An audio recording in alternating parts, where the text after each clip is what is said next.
అదేదో ఓ సామెత ఉంటుంది, పక్కన వాళ్ళు చేస్తే డాష్ డాష్ డాష్, మనం చేస్తే సంసారం అని చెప్పి ఒక సామెత ఉంటుంది. ఎగ్జాక్ట్గా అదే కనపడతా ఉంది కూటమి ప్రభుత్వంలో.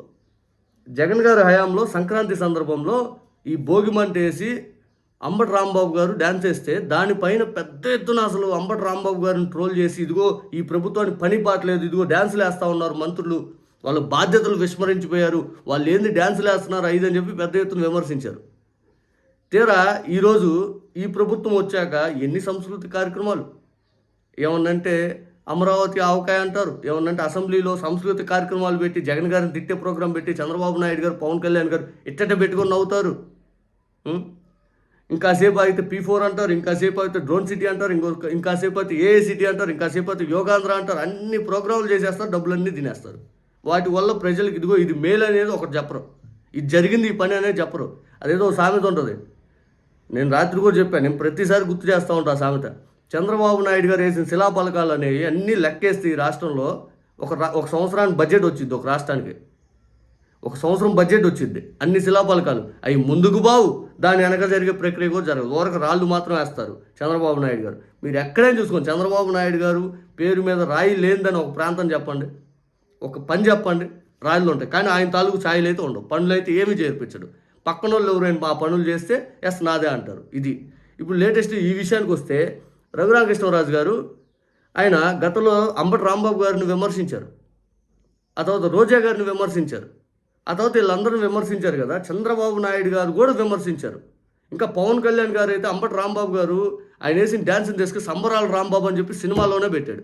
మరి ఈరోజు రఘురామకృష్ణరాజు గారు అడుగడుగున గారడే అని చెప్పి ఒక సింగర్, ఒక మహిళ, ఆ మహిళను తీసుకొచ్చి ఒక వీడియో షూట్ చేసేసి ప్రజల్లోకి వదిలాడు.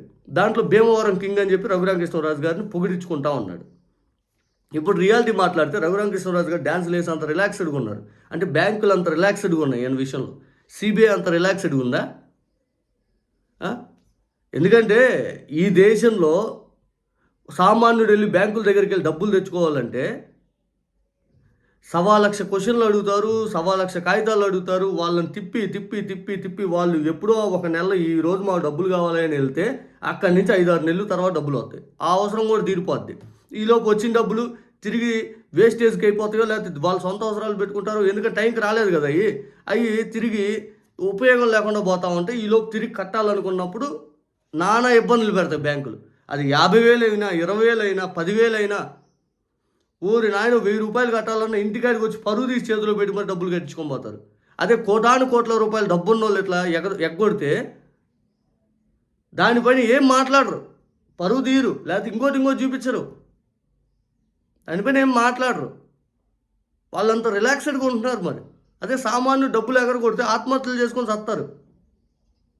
మరి మరి నిజంగా ఈ డబ్బున్న వాళ్ళకి నీరవ్ మోదీ గారు లాంటి వాళ్ళకో, లేకపోతే విజయ్ మాల్యా గారు లాంటి వాళ్ళకో, లేకపోతే రఘురామకృష్ణరాజు గారు లాంటి వాళ్ళకో, ఇట్లాంటి వాళ్ళకి బ్యాంకులు ఎందుకు అంత చేయూతను ఎందుకు ఇస్తున్నాయి అర్థం కావట్లే. బ్యాంకులు ఎందుకు ఇస్తున్నాయి? ఎందుకు ఈ బ్యాంకింగ్ సెక్టర్ ఎలా తయారైపోయింది? కనీసం మీ బ్యాంకుల్లో పావల పెన్నుకే 20 సార్లు చుడతా ఉంటారు ఒక దారాన్ని, ఎందుకు ఎవరైనా ఎత్తుకొని పోతారా అని చెప్పి. అంత జాగ్రత్త పెన్ను విషయంలో ఉన్నప్పుడు మరి డబ్బులు ఇట్లా ఎగ్గొట్టే వాళ్ళ విషయంలో ఎందుకు తీసుకోవట్లేదు మీరు? నిజంగా ముందుకి ఆ విచారణ వెళ్ళాలి. ఇదంతా ప్రజా సొమ్ము, ప్రజలకు సంబంధించిన డబ్బు అదంతా. రఘురామకృష్ణరాజు గారు చాలా రిలాక్స్డ్గా ఉన్నారు. ఆయన అధికారంలోకి వచ్చాకైతే ఆ దుర్యోధన పాత్ర అదేదో వేస్తారు, తర్వాత రాజకీయ నాయకులను విమర్శించడానికి హావభావాలు మీడియా ముందే విమర్శించే ప్రక్రియ చేస్తారు. ఆ తర్వాత ఇటువంటి అడుగడుగున గారడి అని చెప్పి డ్యాన్సులు వేపిస్తారు, కోడి పందాల నిషేధం, రికార్డింగ్ డ్యాన్సులు నిషేధం. మరి రేపు ఆంధ్రాలో ఎట్లా జరుగుతుంది చూద్దాం. మరి ప్రభుత్వం ఏం చర్యలు తీసుకుంటే చూద్దాం. గతంలో విమర్శించారు కదా, ఇప్పుడు ఏం చేస్తారు చూద్దాం.